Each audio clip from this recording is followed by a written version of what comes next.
So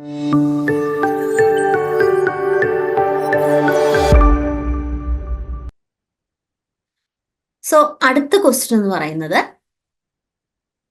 brush field spots are characteristics features of Down syndrome, Patau, Turner's and Klinefelter. ഇതിലേതായിരിക്കും? ഇതെല്ലാം genetic conditions ആണ്. Down syndrome എന്ന് പറഞ്ഞാൽ നിങ്ങൾക്കറിയാം ട്രൈസോമി 21. ദെൻ ടർണേഴ്സ് എന്ന് പറയുന്നത് എന്താണ്? ഒരു XO അല്ലെ X0. ഓക്കെ, സ്ത്രീകളിലെ ഒരു ആബ്സെൻസ് ഓഫ് 1X ക്രോമസോം അല്ലെ, അതിനെയാണ് ടർണേഴ്സ്. എക്സ്ട്രാ X ക്രോമോസോം ആണ് ക്ലീൻഫെൽറ്റർ എന്ന് പറയുന്നത്. പറ്റാവു എന്ന് പറയുമ്പോൾ എന്താണ്? ട്രൈസോമി 13 ആണ്. ട്രൈസോമി 18 ആണ് എഡ്വേർഡ് സിൻഡ്രം. ഓക്കെ, എനിവേ ഇതിൽ ഒരു കണ്ടീഷൻ നിങ്ങൾ ബ്രഷ് ഫീൽഡ് സ്പോട്ട് കാണും. ഓക്കെ, ഈ പറയുന്ന നമ്മുടെ ജനറ്റിക് കണ്ടീഷൻസ് വളരെ കുറച്ച് കണ്ടീഷൻസ് ആണ് പഠിക്കാനുള്ളത്. അതിൻ്റെ എല്ലാത്തിൻ്റെയും ഇതുപോലെയുള്ള ക്യാരക്ടറിസ്റ്റിക് ഫീച്ചേഴ്സ് ജസ്റ്റ് ഒന്ന് പഠിച്ചു വെച്ചേക്കണം. അതിൽ നിന്ന് ഏതെങ്കിലുമൊക്കെ ക്വസ്റ്റ്യൻസ് വരാനുള്ള ചാൻസ് കൂടുതലാണ്. അപ്പോൾ ഇവിടെ ബ്രഷ് ഫീൽഡ് സ്പോട്ട് ഏത് കണ്ടീഷനിലാണ് കാണുക? ഫസ്റ്റ് ഓപ്ഷൻ ഡൗൺ സിൻഡ്രത്തിലാണ്. ഓക്കെ, സോ ഇവിടെ ഫീച്ചേഴ്സ് ഓഫ് ഡൗൺ സിൻഡ്രം ഞാൻ കുറച്ച് ഇങ്ങനെ കൊടുത്തിട്ടുണ്ട്. അപ്പൊ നിങ്ങൾക്കറിയാം, ഇവിടെ നോക്കുക, പ്രധാനപ്പെട്ട നമുക്ക് ബ്രഷ് ഫീൽഡ് സ്പോട്ട് അവിടെ ഇങ്ങനെ കാണുന്നത്. ദെൻ കുഞ്ഞിന്റെ ടങ്കിന് ഒരു പ്രത്യേകതയുണ്ട്. കുറച്ച് തിക്കായിട്ടുള്ള ഫറൗഡ് ആയിട്ടുള്ള ടങ്കായിരിക്കും. ഷോർട്ട് നെക്കാണ്. അതുപോലെ ലോ സെറ്റിംഗ് ഇയർ, അത് ഇടയ്ക്ക് ചോദിച്ചിട്ടുള്ള ക്വസ്റ്റ്യൻസ് ആണ്. Low setting small ear, low setting ear. അതായത് നമുക്കിപ്പോൾ നമ്മുടെ ഔട്ടർ ക്യാമ്പസിൽ നിന്ന് ഒരു ലൈൻ വരച്ചു കഴിഞ്ഞാൽ നമ്മുടെ ഇയർ ലോബ് അപ്പർ പാർട്ട് ഈ ലൈനിന്റെ താഴെ നിൽക്കും. സാധാരണ എല്ലാവരുടെയും ചെവി ആ ലൈനിന്റെ അതിന്റെ ഒരു മുകൾ ഭാഗം മുകളിലോട്ട് നിൽക്കണം എന്നാണ്. Okay, so low setting ears. അതുപോലെ തന്നെ എപ്പിക്യാന്തസ് ഫോൾഡ്, കണ്ണിന്റെ താഴെയുള്ള ഈ ഫോൾഡ്. പിന്നെ വരുന്നത് ബ്രഷ് ഫീൽഡ് സ്പോട്ട്, കണ്ണിനകത്ത് കാണുന്നതാണ്. ദെൻ അതുപോലെ തന്നെ ഇനി ഒരു സെക്കൻഡ്.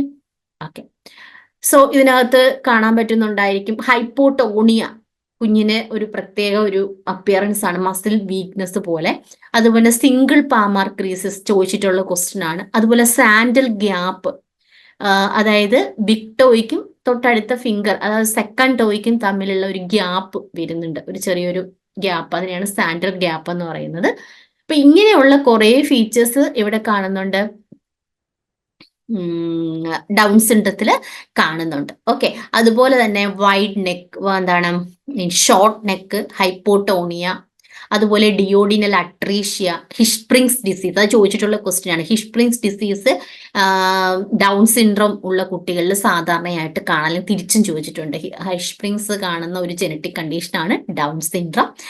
ഓക്കെ, ഇങ്ങനെയുള്ള കുറച്ച് ക്വസ്റ്റ്യൻസ് വരാറുണ്ട്, അത് ഓർത്തു വെക്കുക. നമുക്ക് പിഗ്മെന്റഡ് സ്പോട്സ് ആണ് ബ്രഷ് ഫീൽഡ് സ്പോട്ട് കണ്ണിൽ കാണുന്നത്, അതും ഓർത്തു വെക്കുക. ഓക്കെ, അപ്പൊ ഇതൊക്കെ ചോദിക്കുന്ന ക്വസ്റ്റ്യൻസ് ആണ്.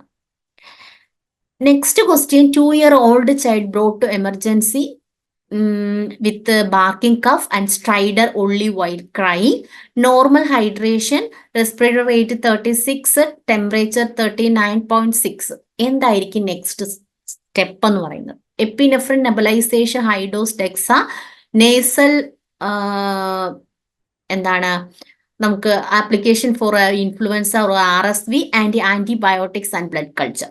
സോ എനിവേ ഇവിടെ barky cough and stridor. Okay, എന്താണ് ബാർക്കി കഫ് സ്ട്രൈഡർ അല്ലെങ്കിൽ ഇൻസ്പിറേറ്ററി സ്ട്രൈഡർ?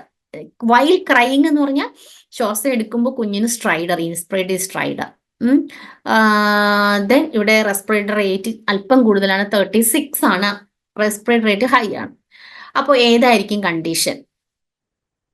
നമുക്കറിയാം ക്രൂപ്പാണ്. ശരിക്കും പറഞ്ഞ ഏതൊരു വൈറൽ കണ്ടീഷനാണ്. ക്രൂപ്പിനകത്താണ് ബാർക്കി കഫ് ആൻഡ് സ്ട്രൈഡർ വരുന്നത്. സോ അവിടെ നമ്മൾ സാധാരണ കൊടുക്കുന്ന ഏറ്റവും ഇമ്പോർട്ടൻ്റ് ആയിട്ടുള്ള സ്റ്റെപ്പാണ് എന്ത്? Dexamethasone injection. ഒരു ഇനിഷ്യൽ പീരീഡിൽ ഡെക്സ വളരെ എഫക്റ്റീവാണ്, അത് ആദ്യം ഓർക്കുക. എപ്പിനെഫ്രിൻ നെബുലൈസേഷൻ നമ്മൾ അവിടെ കൊടുക്കാറുണ്ട്. അതുപോലെ തന്നെ എന്താണ് ആന്റിബയോട്ടിക്കും ബ്ലഡ് കൾച്ചറിലും വലിയ റോളൊന്നുമില്ല. പിന്നെ റൈബാവിറിനും കൊടുക്കാറുണ്ട്. പക്ഷേ ഇവിടെ ഇതില് ഈ പറയുന്ന ഏറ്റവും പ്രാധാന്യമുള്ള അല്ലെങ്കിൽ പ്രധാനപ്പെട്ട ഒരു സ്റ്റെപ്പ് എന്ന് പറയുന്നത് ഡെക്സയാണ്. കാരണം വിത്തിൻ 24 അവേഴ്സിനകത്ത് നമ്മൾ ഒരു ഡോസ് കൊടുത്തു കഴിയുമ്പോൾ വളരെ എഫക്റ്റീവാണ് എന്ത് ഗ്രൂപ്പിനകത്ത്. അതുകൊണ്ട് ഇനിഷ്യൽ ആക്ഷൻ എന്ന് പറയുന്നത് അല്ലെങ്കിൽ ഏറ്റവും ഫസ്റ്റ് നമ്മൾ ചെയ്യേണ്ടത് ഡെക്സ. പിന്നെ റെഗുലർ ആയിട്ട് കൊടുക്കുമ്പോൾ എപ്പിനെഫ്രിൻ നെബുലൈസേഷൻ സാധാരണയായിട്ട് കൊടുക്കാറുണ്ട് കേട്ടോ. പക്ഷെ ഇവിടെ ഓപ്ഷൻ ബി ആണ് കറക്റ്റ് ആയിട്ടുള്ള ഉത്തരം. സോ നെക്സ്റ്റ് ക്വസ്റ്റ്യൻ, ഇനി ഗ്രൂപ്പ്, അതുപോലെ ഗ്രൂപ്പ് വരുമ്പോൾ ഗ്രൂപ്പിന് ഇപ്പൊ പറഞ്ഞൊരു ക്വസ്റ്റ്യൻ അകത്ത് ഗ്രൂപ്പും അതുപോലെ okay. Then which of the following condition is termed as Waiter's tip? Which of the following condition is termed as Waiter's tip? Erb's palsy, Bell's palsy, clumsy palsy and facial palsy. So ഇതിനകത്ത് answer വന്നുപോയി. Okay, waiters tips എന്നറിയപ്പെടുന്നത് എബ്സ് പാൽസി ആണ്. ഇതൊരു birth defect അല്ലെ, നമുക്ക് ജനിക്കുമ്പോൾ ഉണ്ടാകുന്ന traumas ആണ് അല്ലെ. അപ്പോൾ ഇവിടെ എന്താണ്, നെർവ് ഇഞ്ചുറീസ് ആണ്. അതായത് ബ്രേക്കിയൽ പ്ലെക്സസ് ഇഞ്ചുറി കാരണം ഉണ്ടാകുന്നതാണ് എബ്സ് പാൽസിയും ക്ലംകി പാൽസിയും. ഓക്കെ, അതിൽ അപ്പർ നെർവ് റൂട്ട് ഇഞ്ചുറി വരുമ്പോൾ എബ്സ് പാൽസി, ലോവർ ആണെങ്കിൽ ക്ലംകി പാൽസി. അപ്പോൾ ഇതിന് പറയുന്ന എബ്സ് പാൽസി വരുമ്പോൾ നമ്മുടെ ഷോൾഡറും ഈ എൽബോയും ആയിട്ടാണ് അഫക്റ്റഡ് ആകുന്നത്. അതുകൊണ്ട് കൈ എന്ത് പറ്റുന്നു, ജസ്റ്റ് ഒന്ന് റൊട്ടേറ്റ് ചെയ്ത് പുറകോട്ട് ഇങ്ങനെ തിരിഞ്ഞു പോകും. അതുകൊണ്ടാണ് അതിനെ വെയിറ്റേഴ്സ് ടിപ്പ് എന്ന് വിളിക്കുന്നത്. ഓക്കെ,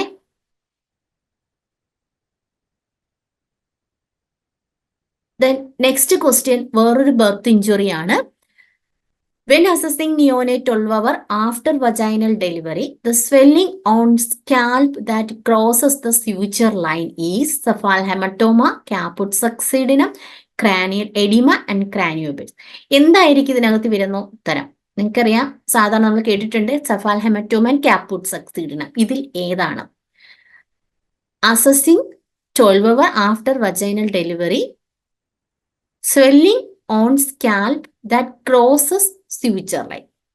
നമുക്ക് ഡെലിവറി കഴിഞ്ഞു, ഓക്കെ, കുഞ്ഞിന്റെ ഒരു സ്വെല്ലിംഗ് ഉണ്ട്, അത് സ്യൂച്ചർ ലൈൻ ക്രോസ് ചെയ്തു, അത്രയും ശ്രദ്ധിക്കുക. അപ്പൊ ഏതായിരിക്കും ആൻസർ? സ്യൂച്ചർ ലൈൻ ക്രോസ് ചെയ്തു എന്നാണ്. സ്യൂച്ചർ ലൈൻ ക്രോസ് ചെയ്തപ്പോ അവിടെ ഉത്തരം ഏതായിരിക്കും? സെഫാൽഹെമറ്റോമയാണ് കേട്ടോ. സെഫാൽഹെമറ്റോമയാണ് ഉത്തരം. ഓക്കെ, പക്ഷേ ഇതിനകത്ത് ഈ ക്വസ്റ്റ്യനിൽ ഒരു ചെറിയൊരു മിസ്റ്റേക്ക് വന്നുപോയി. When assessing neonate 12 hours after vaginal delivery എന്നാണ്. The swelling on scalp that crosses suture line, അത് ക്രോസസ് ഫ്യൂച്ചർ ലൈൻ എന്നായതുകൊണ്ട് എന്തായാലും ഇവിടെ ഉത്തരം നമുക്ക് സെഫാൽഹെമറ്റോമ എന്ന് മാത്രമേ എടുക്കാൻ പറ്റൂ. പക്ഷെ ഞാനതൊന്ന് എക്സ്പ്ലെയിൻ ചെയ്ത് തരാം.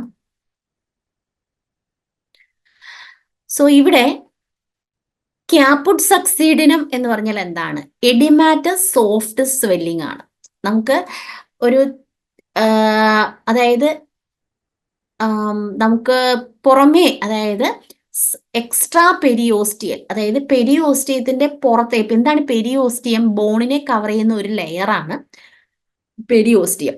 അതായത് നമ്മളിപ്പോ സ്കാൽപ്പിനെ കവർ ചെയ്യുന്നു ഒരു ലെയർ, അതിന്റെ പുറത്ത് എക്സ്ട്രാ പെരിയോസ്റ്റിയൽ സ്വെല്ലിംഗ് ആണ് എന്ത്? ക്യാപുട്ട്. അതായത് പെരിയോസ്റ്റിയത്തിന്റെ പുറത്തായിട്ടാണ്, പുറമേ ആയിട്ടാണ് എന്ത് വരിക? ഒരു ഫ്ലൂയിഡ് കളക്ഷൻ ആണ് ശരിക്കും ക്യാപുട്ട്.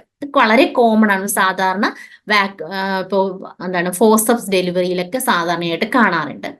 അതിന്റെ ഒരു മാക്സിമം സൈസ് അറ്റ് ബർത്ത്, ജനിക്കുമ്പോൾ തന്നെ അതിന്റെ മാക്സിമം സൈസോട് കൂടിയായിരിക്കും കുഞ്ഞ് ജനിക്കുക. റിസോൾവ് വിത്തിൻ 2 to 3 days ആണ്. റിസോൾവ്സ് വിത്തിൻ 2 to 3 days. ഓക്കെ, 2-3 ദിവസത്തിനകത്ത് അത്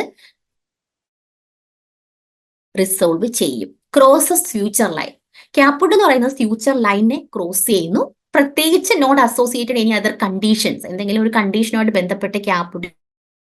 സെഫാൽഹെമറ്റോമ എന്ന് പറയുമ്പോൾ സബ് പെരിയോസ്റ്റിയൽ ആണ്. എന്താണ് പെരിയോസ്റ്റിയൽ? ബോണിലെ കവർ ചെയ്യുന്ന ഒരു ലെയർ. സബ് പെരിയോസ്റ്റിയൽ, അതിന്റെ താഴെയായിട്ടുള്ള ഒരു ബ്ലഡ് കളക്ഷൻ ആണ് എന്ത്? ബ്ലഡ് കളക്ഷൻ ലെസ് കോമൺ ആണ്. നോട്ട് വിസിബിൾ അറ്റ് ബർത്ത്, ജനിക്കുമ്പോൾ നമുക്ക് കാണാൻ പറ്റില്ല. അപ്പൊ ഇവിടെ ഒരു ക്വസ്റ്റ്യൻ എന്തായിരുന്നു? When assessing neonate after 12 hour after vaginal delivery, 12 മണിക്കൂർ കഴിഞ്ഞു, അപ്പോൾ ഡെവലപ്പ് ചെയ്ത് വരണമെങ്കിൽ എന്തായിരിക്കണം? സെഫാൽ ഹെമറ്റോമയാണ്.